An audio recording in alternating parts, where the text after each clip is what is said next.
les différentes religions et pour tout le monde, on est souvent confronté à la morale, au bien, au mal. On se demande si ce qu'on fait est bien ou mal et après on cherche une personne qui pourrait nous dire si ce que l'on fait est bien ou mal, une personne qui va juger si ce que l'on fait est bien ou mal et c'est pour ça qu'on hésite à faire du bien ou du mal. En réalité, la conscience que nous sommes tous n'a pas de morale, il n'y a pas de bien ou de mal. Le bien est la face cachée du mal ou l'inverse. Et on a tous les deux parts en nous. Le tout est de choisir où l'on veut se situer par rapport à nos croyances.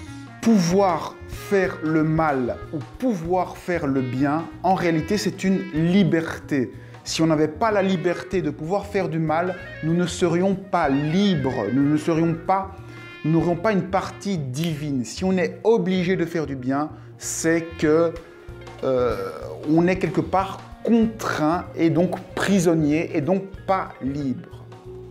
Fondamentalement, être libre, c'est pouvoir faire tout ce que l'on veut, le bien ou le mal. Et de toute façon, pour dire que quelque chose est bien ou mal, il faut une perspective. Tout dépend du point de vue. On peut très bien tuer une personne pour en sauver 10 000. Et là, on va pouvoir juger que tuer cette personne est quelque chose de bien. Et vu de l'extérieur, on pourrait croire que tuer cette personne est quelque chose de mal. Donc, tout dépend quelque part de l'intention. Tout dépend aussi des règles. Ici, on est dans la bulle de la Terre. Si je tue une personne, eh bien, il y a beaucoup de chances pour que j'aille en prison. Du coup, si je vais en prison, tuer quelqu'un, au point de vue de la conscience, il n'y a rien de mal, mais il y a un mécanisme automatique qui fait que je vais me retrouver en prison à cause des lois de la bulle de la Terre ou de la France. Quand je parle de mécanisme mathématique, c'est quelque chose comme le karma. Ce n'est pas vraiment explicable parce que c'est une règle universelle. Lorsqu'on fait des choses qui sont mauvaises, eh bien, on vibre à une fréquence. Bien sûr, quand elles sont mauvaises, c'est mauvaise pour l'être profond, la conscience profonde que vous êtes. On est tous ce même être profond, donc la valeur de bien ou de mal, quelque part, elle est inscrite en nous. Lorsqu'on agit, il y a un consensus de ce qui est bien ou mal au point de vue de l'intuition. On sait si ce qu'on fait est bien ou mal, on sait quelle valeur ça a au niveau de l'intuition. On peut mettre ça sur tableau. Il y a un axe avec la densité et un axe avec la conscience. Donc, vous pouvez très bien être altruiste ou bien égoïste.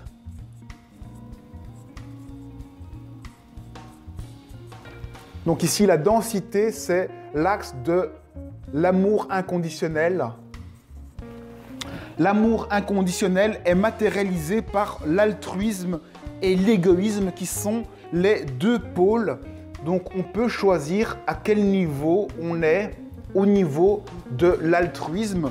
Je vous rappelle que l'altruisme, ça signifie le fait d'être, de donner ce que l'on est. Donner ce que l'on est, c'est ça, être altruiste, c'est ne pas se mentir à soi-même, c'est être fragile, montrer ses fragilités. Ça, c'est l'altruisme, c'est offrir qui on est. La conscience, c'est le sens de... C'est le pouvoir que l'on a sur notre vie. C'est le libre arbitre que l'on a. C'est la liberté. La liberté, le pouvoir. Donc, ici encore, il y a des différents degrés de liberté. Il y a la liberté de Dieu, qui est tout-puissant, l'absolu. Et puis, il y a la non-liberté du robot. Donc, entre la liberté et le robot, on a différents degrés de liberté. Ce sont donc des prises de conscience. C'est les croyances qu'on arrive à percevoir. C'est se dégager petit à petit des croyances. Moins on a de croyances limitantes qui vous poussent à voir une forme dans ce qui existe, dans votre entourage, dans la réalité, plus vous allez vous rapprocher de Dieu. C'est pour ça qu'il y a des religions où on ne peut pas représenter Dieu, parce que fondamentalement, Dieu n'a pas de forme. Réaliser ça, réaliser qu'on n'a pas de forme, c'est là le pouvoir maximal, c'est là que l'on peut tout regarder et créer, c'est là qu'on prend tout en main. C'est quelque chose qui fait peur parce que lorsqu'on a tout en main, on est responsable de tout. Donc là, c'est le pôle de la responsabilité maximale et ici, la responsabilité minimale du robot. Alors, ici donc, on a les égoïstes.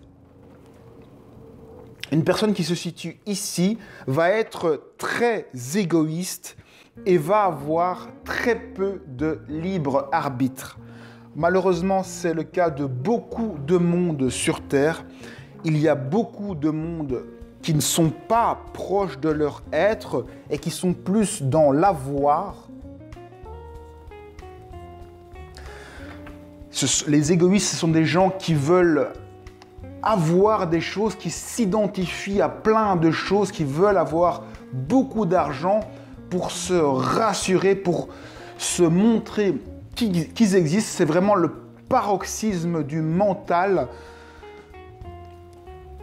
C'est le domaine de l'avoir. Donc nous sommes, la plupart de nous ici, nous sommes des quasi-robots et très très égoïstes. Donc on a peu de conscience de qui on est. La plupart des gens sont dans leur mental.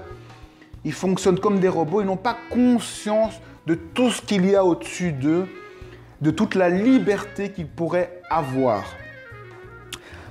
Donc, grandir en conscience, pour moi, c'est essayer de faire ceci, c'est-à-dire arriver ici. Ici, c'est l'absolu, c'est Dieu, c'est le tout, c'est l'altruisme total. Lorsqu'on arrive ici, on disparaît dans l'absolu et on a tous les pouvoirs de création du monde. Ça, c'est le parcours de l'évolution. C'est un parcours qui vise à se dégager de toutes nos croyances, de tous nos conditionnements, de toutes nos peurs.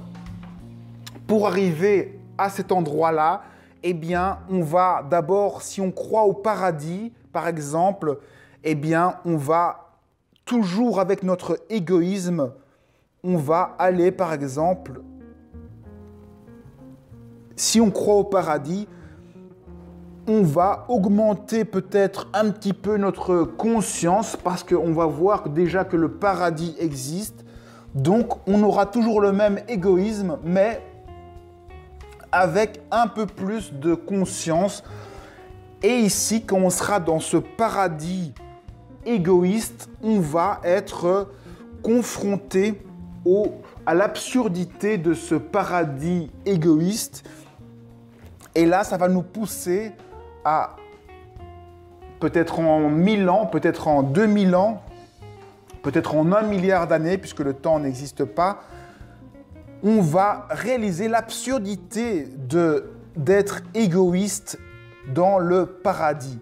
Du coup, on va quitter cette croyance au travers d'une mort symbolique ou non, et on va évoluer en conscience et on va aller encore dans un autre monde qui sera peut-être plus réaliste. Ce sera un égoïsme, mais en sachant que le paradis n'existe pas dans cette forme-là. Donc, quelque part, on va un petit peu évoluer et probablement qu'en réalisant ça, on va être un petit peu plus altruiste, donc on va un petit peu monter.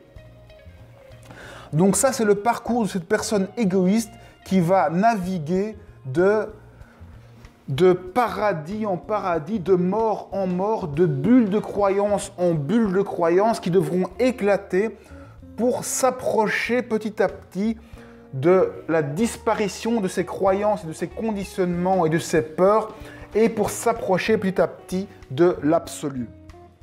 Ça, c'est le parcours de la personne qui est égoïste.